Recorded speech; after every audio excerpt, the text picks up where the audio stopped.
Okay, in 11.3, we are going to talk about various protozoa. So remember the protozoa, single-celled eukaryotes, they are kind of a catch-all term for a lot of varied different things.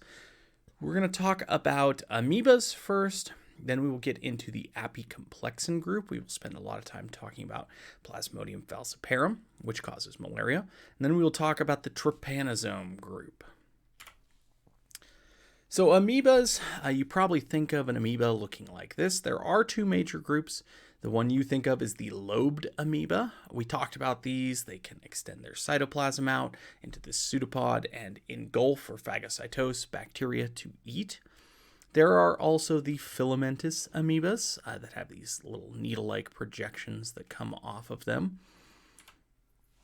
There are some amoebas that cause disease as well. So let's talk about an example of that here.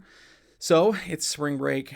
Brianna, 22-year-old college student, went to Acapulco, Mexico, and has come back home and is going into the clinic because she has severe abdominal cramps, fever, nausea, and bloody diarrhea. This bloody diarrhea is called dysentery, and that can be caused by many different things. We have bacteria that can cause that. We have viruses that can cause that, and there are eukaryotes that can cause that. So it is the first thing to do is to narrow down which of those is causing it. So the nurse practitioner takes a stool sample and sends it to the lab. They're going to culture that on plates to look for bacterial pathogens. When they try to do that, it comes back negative. So that is the first easiest thing to look for. So they don't have any bacteria there, so it's down to viruses or eukaryotes. Eukaryotes are the next easiest thing to look for because they appear quite easily under a microscope. So they're going to take some of that sample and do a stain on it. This trichrome stain stains amoebas very well. It stains the amoeba itself, which is in the trophozoite stage. This is the one where it feeds, and this amoeba feeds on red blood cells. It also stains the red blood cells that are inside of it. So that's those little round things here. And it also stains the nucleus, which is this large structure here. The shape and form of this amoeba indicates that it is probably Entamoeba histolytica, which can cause amoebic dysentery. That is the bloody diarrhea that's going on. We call this intestinal amoebiasis. So luckily there's a drug to treat this, paramomycin. It's a protein synthesis inhibitor, and she has to take that for 7 days, and her symptoms resolve from that. This infection, there's a couple of different forms. Oftentimes, we have it being resolved on its own. Our immune system clears it out. But sometimes it can become very severe and life-threatening, as we'll see. So the initial stage, the amoeba forms what is called a cyst. A cyst is a very common structure that many of our eukaryotic parasites are going to make. It's basically a resistant dormant structure that can survive outside of the host. And in this case, it's in the water. So she drinks some water and it gets into the digestive tract and excistation happens. It comes out of the cyst and develops into the trophozoite stage, which is the stage that will feed on blood cells. So it's in the colon and it is in there eating blood cells. It will travel down the digestive tract to the base of the colon, and at this point it will reproduce and divide into these cysts. These cysts get excreted through the feces, and they can go back into the water supply potentially and continue the cycle. So this is a classic fecal-oral route of transmission. Now, in some cases, the trophozoites might enter the bloodstream and go to other organs like the lungs or the liver, and they can start to grow there. This can be very dangerous and can be deadly potentially. So this is a rather simple life cycle. We will see some complex ones in a moment. There are some other amoebic diseases. They're not super common, but you've probably heard of this one, primary amoebic meningoencephalitis, or brain-eating amoebas. These are very popular. The media loves to talk about it because brain-eating something sounds very sexy and exotic, right? Brain-eating amoebas, They often go up through the nasal passage while someone's swimming in contaminated water, and it can make its way to the brain. And oftentimes there are very few options for treatment in this, so it can result in death, which makes it even scarier. This is not super common, but it does happen, and often, like I said, gets reported on because brain-eating stuff sounds good. Another one that is more common is corneal infections or keratitis. This can be caused by acanthamoeba, which if it gets into contact lens cleaner, if it contaminates that, it can cause this eye infection. So about 2 individuals per 1,000 are affected by this. It's not always super severe, but it can happen. So this is a good idea to clean or change your contact lens cleaner solution frequently to prevent contamination by this and other pathogens. Okay, so that's the amoebas. We're now going to talk about the apicomplexans, which is a major group of parasites for humans and animals. They are characterized by what is called the apical complex. This is a structure that allows them to enter into the host cells. So they are intracellular parasites. They go in and live inside of host cells. They often have very complicated life cycles, and we're going to talk about 2, malaria, which is caused by Plasmodium, but is transmitted by a mosquito vector, and then toxoplasmosis, which is caused by Toxoplasma gondii. This is a foodborne or can be actually passed from mother to offspring. So we'll talk about both of these. All right, so malaria. Malaria is caused by Plasmodium falciparum. That's the parasite. And this is probably one of the most important and impactful parasitic diseases in the world. You can find this parasite in areas where about 40% of the world's population lives. So that's pretty significant. There were over 200 million cases in 2019 and estimated to be 400,000 plus deaths. 270,000 of these were children under 5. So this is a devastating disease. In the United States, we are very fortunate. It is not endemic. There were 2,000 cases in the U.S. Most of these are from travelers who go to malaria endemic regions and bring it back with them. This disease is very well known in history. The Romans are the ones that named the disease. They called it malaria, mal being bad and area air, because they thought it came from the foul-smelling air in swamplands. They made the connection between swamps and this disease, but it is not indeed the air that causes it. It is a eukaryotic parasite, Plasmodium falciparum, that is transmitted by mosquitoes, which tend to thrive in these swampy conditions. It gets into the human bloodstream when an infected mosquito takes a blood meal, and then it has several stages in the liver and in the blood, and then it can be extracted by another mosquito as it takes a blood meal. The symptoms of this disease start with high fever, then shaking, chills, and a flu-like illness. It then progresses into vomiting, diarrhea, and general tiredness. Later stages, we can get anemia, which is weakness, and jaundice, which is kind of yellowing of the skin, due to loss of red blood cells. If it's not treated, it'll progress into kidney failure, seizures, mental confusion, and coma, and then ultimately death. This is very common in regions of Africa and Southeast Asia. So Plasmodium is an apicomplexan because it has the apical complex. So this is one of the stages, the merozoite.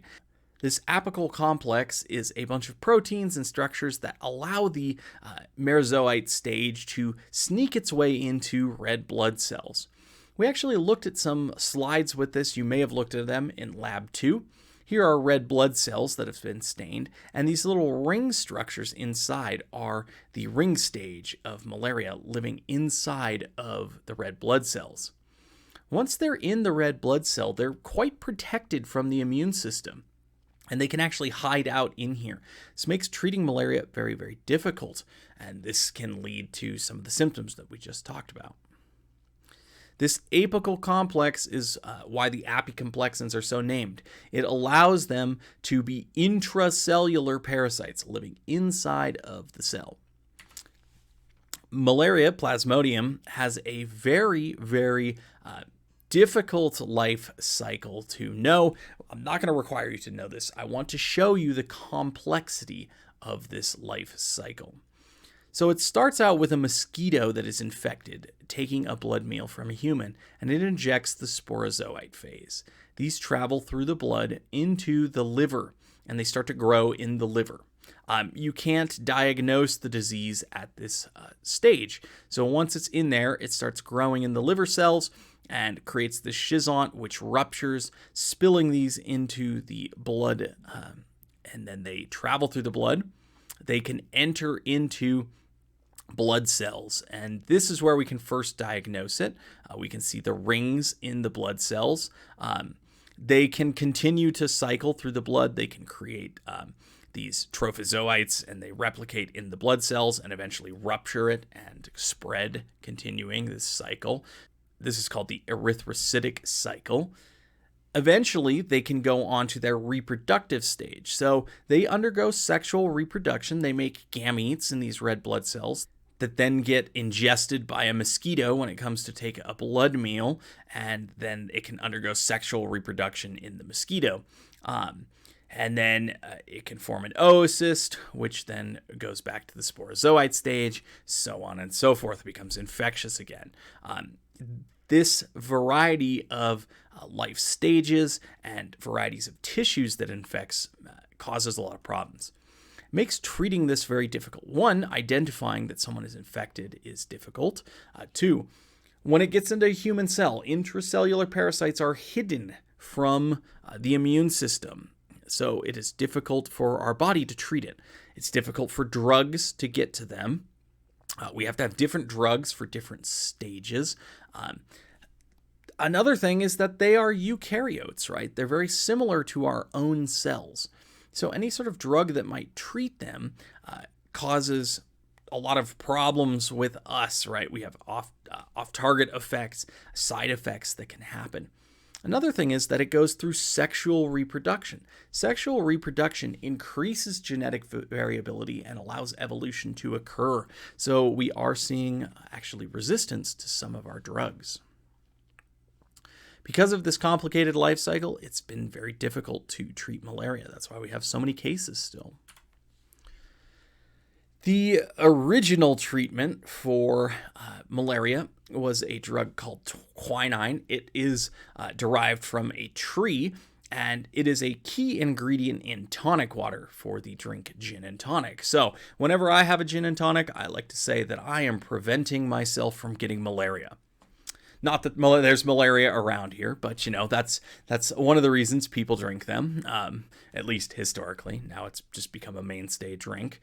You can get quinine in other forms. It comes in pill form, so you don't have to have the gin and tonic if you don't want to. But we do see some resistance evolving, so it's not always effective anymore. Institutions, governments have spent billions of dollars researching this to develop treatments and hopefully a vaccine.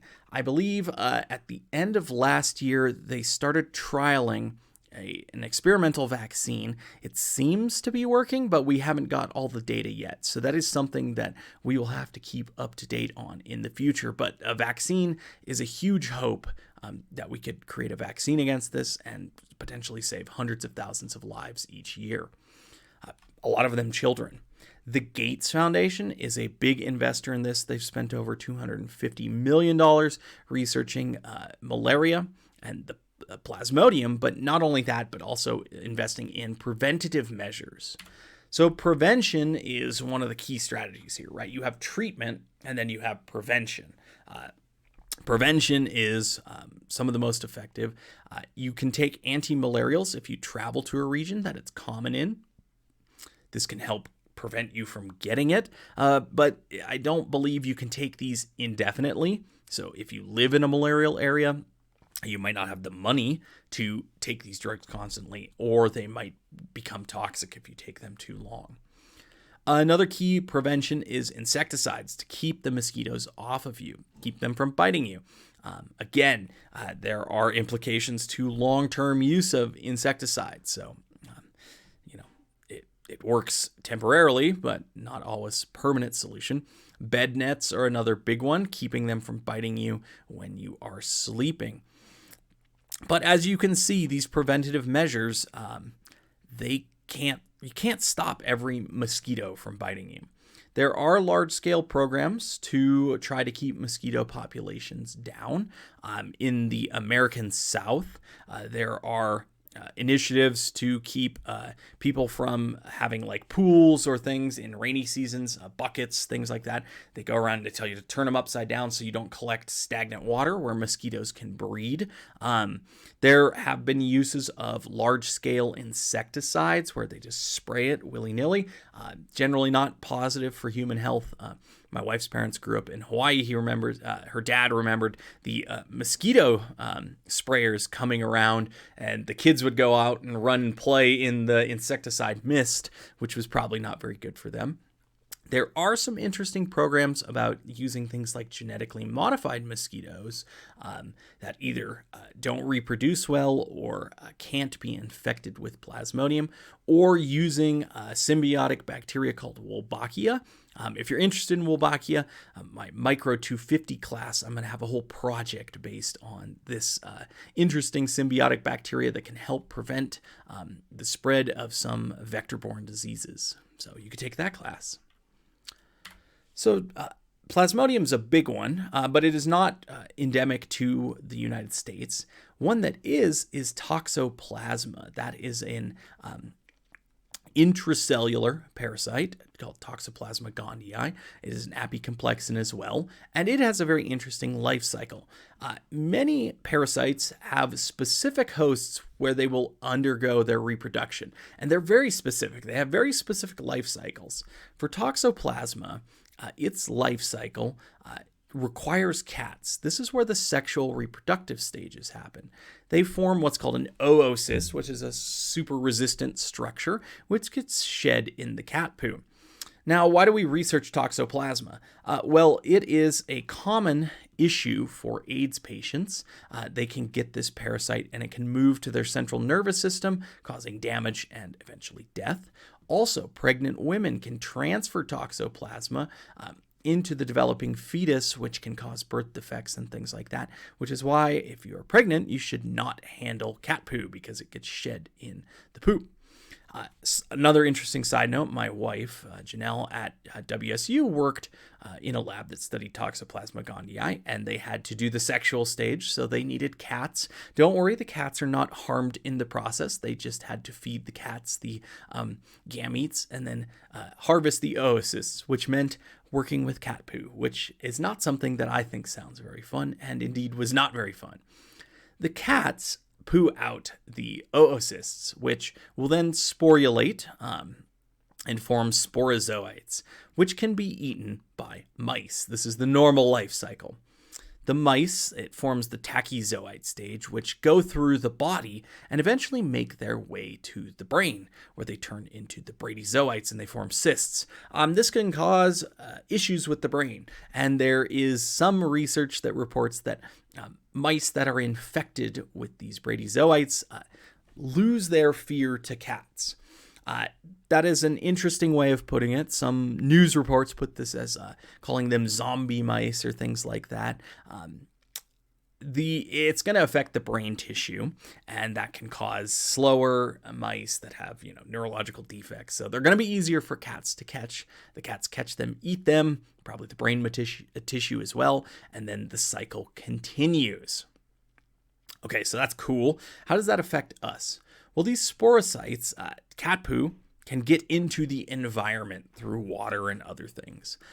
And then livestock like pigs and sheep can eat that contaminated material, and the tachyzoites and bradyzoites can form in their tissues. If you then eat these animals, you can ingest that.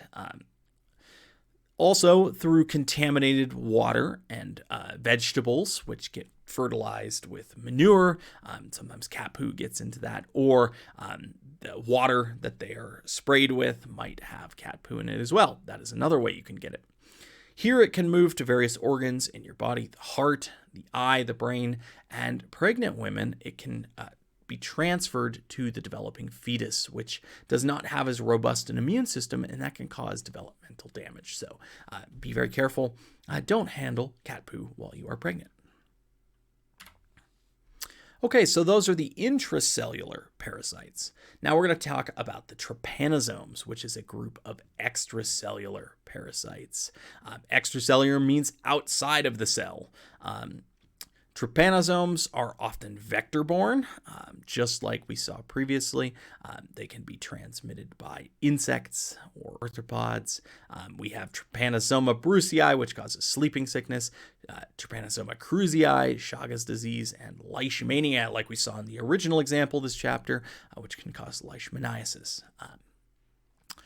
We're going to talk about Trypanosoma brucei, which causes sleeping sickness. You can see it here. It has this kind of crescent shape with these little flagella coming off of it, swimming around outside of some red blood cells here. Its life cycle, compared to malaria, is relatively simple. There are some proliferative stages and some non-proliferative stages. Those are in the arthropod. It takes a blood meal, transmits it into the livestock or person, and then it grows in the blood. It can be taken again when another insect comes to take a blood meal.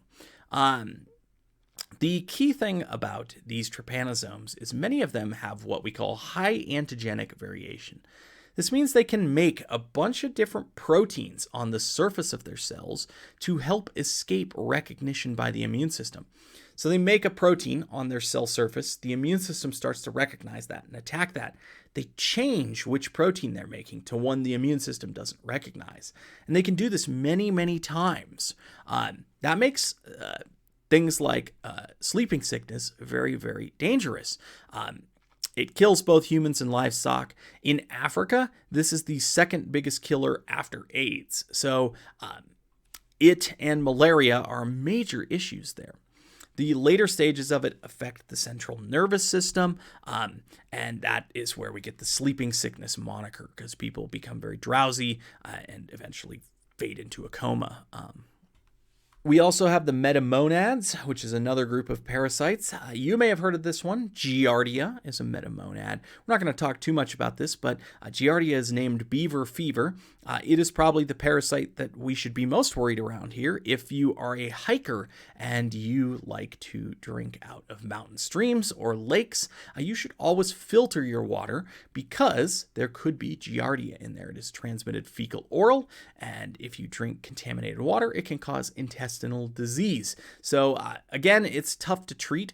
So many people are very lax on this. I carry a little bottle with a 0.2 micron filter, which is small enough to filter out many bacteria and these parasites as well. So that's what I like to take with me if I'm not bringing my own clean water. So in all of this, I want you to realize from this that treating eukaryotic parasites is very difficult when we compare it to bacteria because they have a very similar cell structure to humans. They are eukaryotes. They have the same cell structures we do. We have very few differences to target with drugs because of that. And many of the drugs that we can use have bad side effects because they might also impact us. It's a race. Can we kill the parasite before we harm the human too much? Their complex life cycles also make prevention and destruction and diagnosis very, very difficult. Okay, in the final section, we'll talk about the grody ones, the invertebrate parasites.